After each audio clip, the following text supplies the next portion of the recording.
అందరి జీవితాలు బాగానే ఉన్నాయి, అందరి లైఫ్లు బాగానే ఉన్నాయి, అందరి కుటుంబాలు బాగానే ఉన్నాయి, అందరికి అన్నీ దక్కినాయి. నాకెందుకు, మాకెందుకు ఇవి దక్కలేదు, మేమెందుకు ఇలా ఉండాల్సి వచ్చింది అని నువ్వు ప్రశ్నిస్తే నీకు సమాధానం.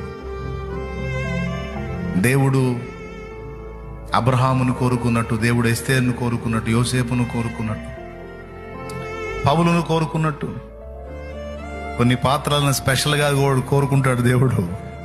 అందుకే వాళ్ళకి కొన్ని ప్రత్యేకమైన అనుభవాల్లో నుంచి తీసుకెళ్తాడు వాళ్ళని.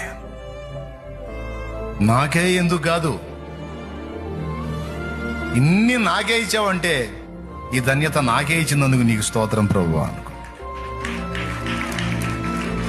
నాకున్న బాధలు ఎవరికీ లేవని నువ్వు అనుకునే పని అయితే నీకున్న ధన్యత కూడా ఎవరికి లేదని దేవుణ్ణి స్తుతించు. ఎందుకంటే ఆయన స్పెషల్గా నీ మీద వర్క్ చేస్తున్నాడు. ఇప్పుడు నీకు అర్థం కాదు, ప్రస్తుతం సమస్యను ఫేస్ చేసేటప్పుడు నీకు అర్థం కాదు, ఫైనల్లో